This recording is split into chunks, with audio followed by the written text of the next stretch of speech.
1. From the same production company that created Married at First Sight and other reality relationship shows, told E! News Love is Blind was a culmination of things we've learned on many different relationship shows. That came from asking, if you started with pure love that was focused on just who that person was, could that love stand the test of time and survive the outside world? 2. The pods portion of the experiment lasted about 10 days, with 40 to 50 hopeful singles part of the initial cast.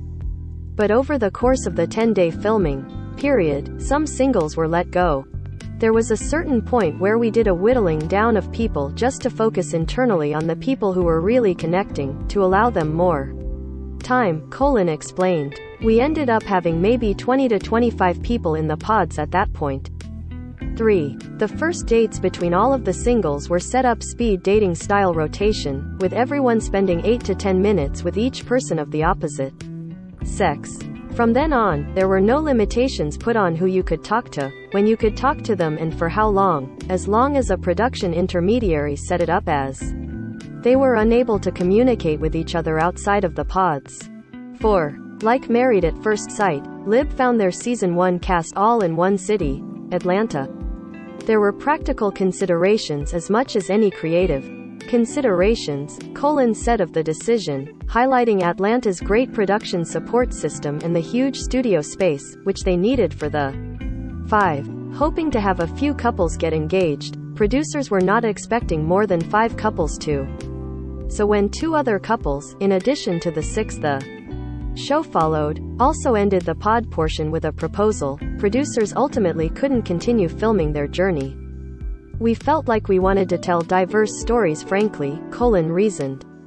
We weren't sure where the stories were going to go. Everybody felt like they truly found the person they wanted to spend their life with, and we had an abundance of story.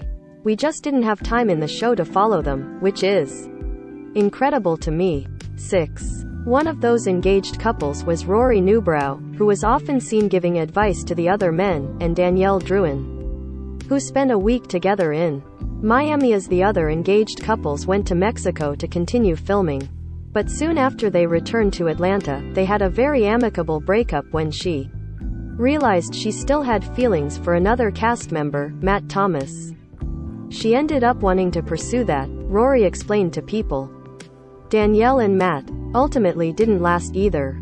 7. The other unaired engagement was between Wesley Bear, who was briefly shown and discussed dating as a shorter man, and Lexi Skipper. Despite not continuing with the show, they dated for 3 months back in Atlanta. But Wesley revealed to People that his career change caused their split. I made a crazy decision to sell everything I owned, and I moved to Asia, he said. 8. There were rumors online that Mark, the youngest male single, secretly had a girlfriend when he was on the show, which he later denied. I did not have a girlfriend the whole time, he said on the Be There in 5 podcast. I was single before going on the show. Now, being a single man. You're single, you're doing your thing. I never had a girlfriend before. Where was the time to be in a relationship during the experience?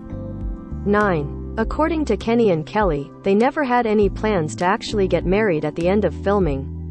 We were adamant about we're not going to get married, Kenny told People. And really, the engagement was just to extend the experiment. And we were both committed to that. And Kelly believed we're going to continue dating, because that was communicated between us. That was until Kenny admitted on the wedding day he was not emotionally available to do so. I felt very rejected, like, that wasn't the plan. What the heck? She admitted. 10. Jessica, Lib's most polarizing cast member, revealed in an interview that she tried to quit the show but wasn't allowed to.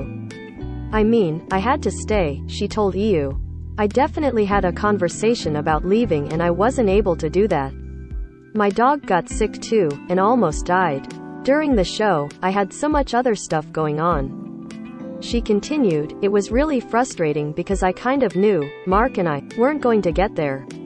I definitely had some conversations and attempted to leave, but I wasn't able to. 11. So were the cast members obligated to make it to the altar? According to they were not. They certainly could choose to do whatever they wanted to do, he told E!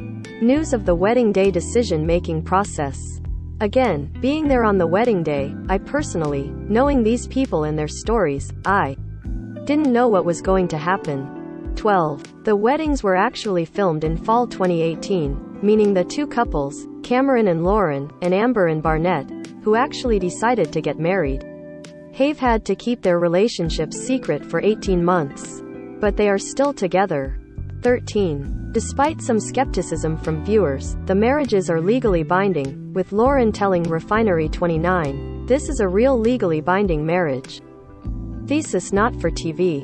This is our life." 14. As for who paid for the weddings, a Netflix spokesperson revealed to Women's Health that production supplies some of the basics, but because these are the aerial weddings, it's up to them as to how to spend their money. So the couples likely did have to cover some expense if they went over budget. Sponsored links by Taboola. Netflix cancels another round of great shows. Ocean Draw. 15. Despite delivering one of the most shocking endings, Damian and Janina reconciled off-camera after he decided not to go through with the wedding at the altar. Since the show, it's just been such an amazing journey with you. To get to know you, to see how we integrate with each other's lives. Janina said during the reunion special. And News got all the details on their off-cam reunion straight from the couple. 16. While Netflix hasn't officially announced a second season for Love is Blind, told News, I am thinking season 15. 17. Did Carlton look familiar?